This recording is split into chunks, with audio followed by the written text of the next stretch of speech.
Hai kids, siapa yang senang dengan berbagai hal tentang tata surya? Tata surya memang memiliki daya tarik sendiri yang membuat kita jadi terus penasaran dengan berbagai hal di tata surya kita. Sebelum kita bahas lebih jauh, ada yang pernah tahu bagaimana tata surya kita terbentuk? Nah, video berikut ini akan membahas proses terbentuknya tata surya. Sisa-sisa materi yang enggak terbentuk planet menjadi benda langit lain seperti asteroid. Hai kids, siapa yang tahu apa itu tata surya? Berdasarkan laman Space, tata surya terdiri dari matahari dan segala sesuatu yang mengorbit di sekitarnya, termasuk planet, bulan, asteroid, komet, dan meteoroid. Tata surya memanjang dari matahari melewati 4 planet dalam, melalui sabuk asteroid dan ke sabuk Kuiper. Tapi pernahkah kita berpikir bagaimana ya tata surya bisa terbentuk? Yuk kita cari tahu bersama. Sebelum kita lanjut videonya, jangan lupa klik tombol subscribe dan tombol loncengnya ya. Apa itu tata surya? Para ilmuwan menemukan bahwa tepi tata surya sekitar 15 miliar kilometer dari matahari. Di tepi tata surya juga ada heliopause atau ruang antar bintang yang terletak di awan Oort. Bentuknya bulat raksasa dan mengelilingi tata surya. Menurut NASA, tata surya kita sudah terbentuk sekitar 4,5 miliar tahun yang lalu dan terbuat dari awan padat gas dan debu antar bintang. Awan ini runtuh karena gelombang kejut dari bintang yang meledak di dekatnya. Ledakan bintang ini biasa kita sebut supernova. Awan yang runtuh ini akan membentuk putaran dan menarik banyak materi ke dalamnya. Lama-lama putaran ini mempunyai inti yang besar dan gas-gas mulai saling berikatan serta melepaskan energi yang besar. Dari proses inilah terbentuk galaksi yang membentuk susunan tata surya yang tersebar di galaksi kita. Materi-materi yang tadinya tertarik menjadi menggumpal dan saling bertabrakan, serta akhirnya membentuk planet, planet kerdil, dan bulan. Sisa-sisa materi yang enggak terbentuk planet menjadi benda langit lain seperti asteroid. Kumpulan dari asteroid itu berkumpul di area antara Mars dan Jupiter yang kita namakan sabuk asteroid. Sedangkan sisa-sisa materi lainnya membentuk komet, meteoroid, dan bulan-bulan kecil yang enggak beraturan.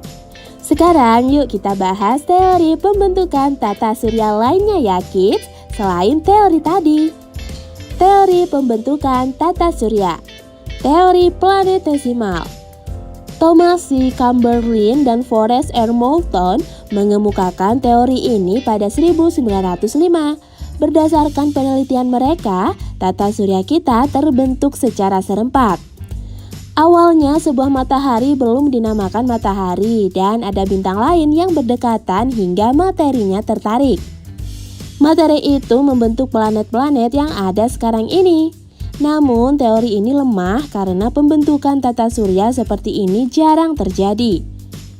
Setelah diteliti lebih lanjut, materi yang terlepas dari bintang ternyata akan langsung hilang di ruang angkasa.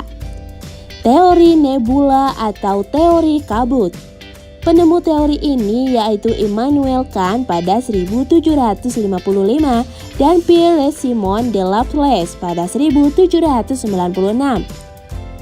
Teori nebula menyebutkan bahwa bintang dan planet terbentuk dari awan molekuler serta membentuk gravitasinya sendiri.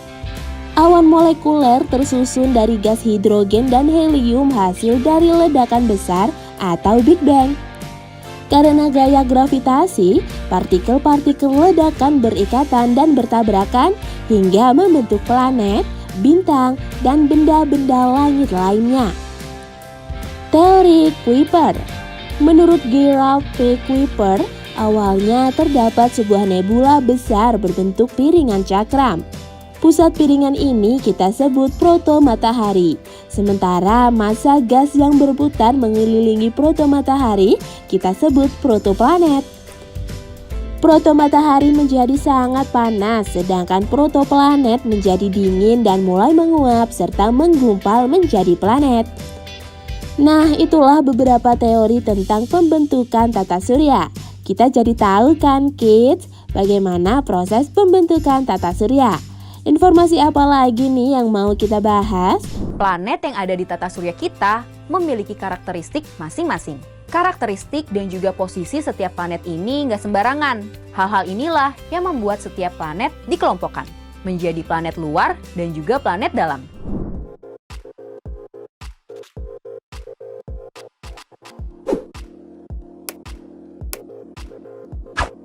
Kids, kali ini kita akan diajak untuk mempelajari tentang planet.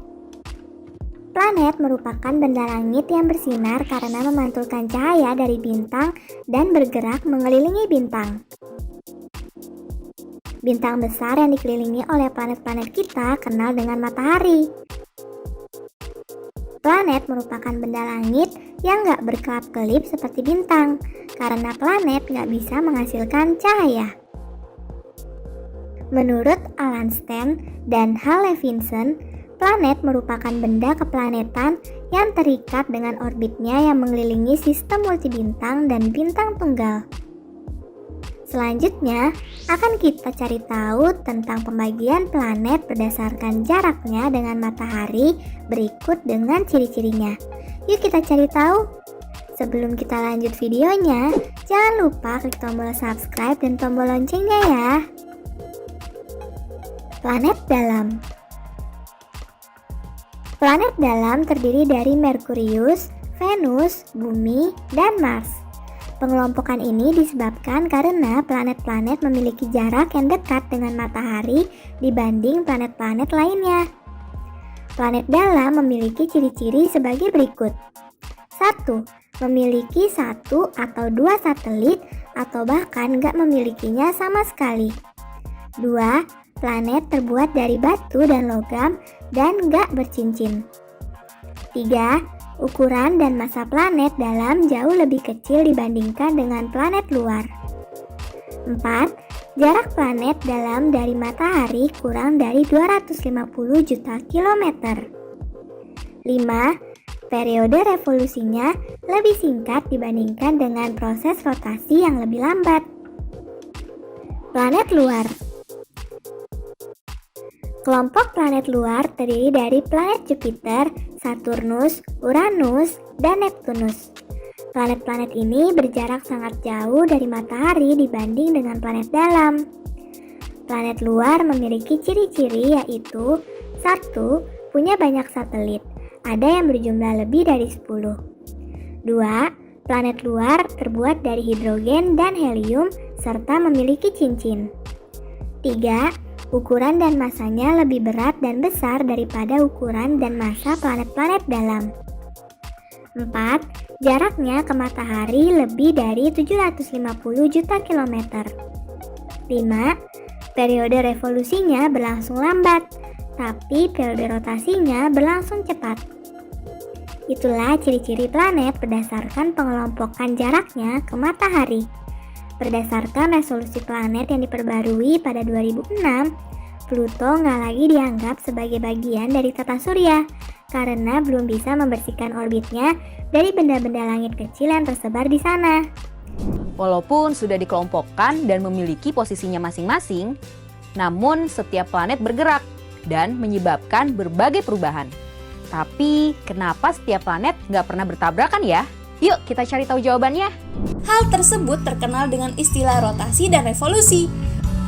Kids, jika melihat susunan tata surya, ada banyak planet yang saling berhubungan satu sama lain. Planet merupakan benda langit yang enggak memiliki cahaya, enggak berkedip, dan selalu berputar mengelilingi matahari. Dengan banyaknya planet dalam tata surya, namun keseluruhannya enggak saling bertabrakan. Kira-kira apa penyebabnya ya? Yuk kita cari tahu. Gaya gravitasi. Keberadaan planet-planet yang ada dalam tata surya nggak lepas dari gaya gravitasi planet dengan matahari. Dari gaya gravitasi tersebut kemudian memberikan jalur orbitnya tersendiri dan berbeda-beda pada tiap planetnya.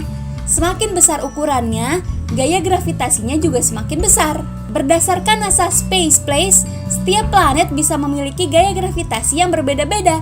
Salah satunya bisa karena perbedaan ukuran, memiliki lintasan planet masing-masing. Setiap planet memiliki lintasan edarnya sendiri-sendiri yang berbentuk elips. Pada saat mengelilingi matahari, planet-planet berada pada suatu garis edar atau lintasan yang disebut dengan orbit.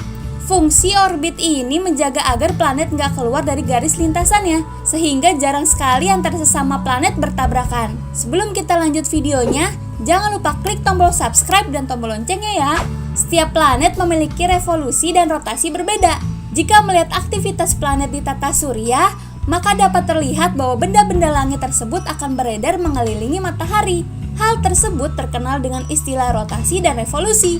Rotasi merupakan peredaran planet pada poros atau sumbunya, sedangkan revolusi yaitu gerak bumi pada orbit yang dimiliki untuk mengelilingi matahari. Berdasarkan Scientific American, planet dalam tata surya memiliki aktivitas peredaran yang sama, tapi durasi rotasi dan revolusinya berbeda-beda. Contohnya, planet bumi memiliki durasi rotasi selama 23 jam, 56 menit, 4 detik. Sementara durasi revolusinya yaitu 365 hari, 6 jam, 9 menit, 10 detik atau sekitar 1 tahun. Ada beragam faktor yang bisa membedakan durasi ini, mulai dari ukuran planet hingga kecepatan yang planet tersebut memiliki kecepatan berbeda. Setiap planet memiliki kecepatannya tersendiri. Kecepatan tersebut merupakan proses durasi dalam mengelilingi matahari. Perbedaan kecepatan ini yang membuat durasi edarnya nggak sama. Hal itu juga yang memungkinkan antar planet nggak saling bertabrakan. Jarak yang berjauhan. Orbit yang ada dalam tata surya memiliki jarak yang saling berbeda, sehingga antar satu planet dengan planet lain membutuhkan jarak yang cukup jauh. Massa planet berpengaruh dalam banyak hal. Massa dan ukuran suatu planet mempengaruhi kecepatan, durasi revolusi dan rotasi, hingga gaya gravitasi yang setiap planet miliki. Berdasarkan NASA Space Place, massa atau ukuran sebuah planet dipengaruhi oleh lokasi dan gaya gravitasinya. Nah, itulah penjelasan kenapa planet dalam tata surya nggak bertabrakan berdasarkan beberapa sumber. Luasnya tata surya dengan berbagai keajaibannya membuat tata surya selalu menarik untuk kita bahas. Kira-kira live berikutnya kita mau bahas tentang tata surya dari segi apa lagi nih? Jangan lupa nonton live Great Kids yang lainnya ya. Sampai di sini dulu ya videonya. Jangan lupa like, komen, subscribe, dan share ke teman-teman lainnya ya kids. Bye-bye!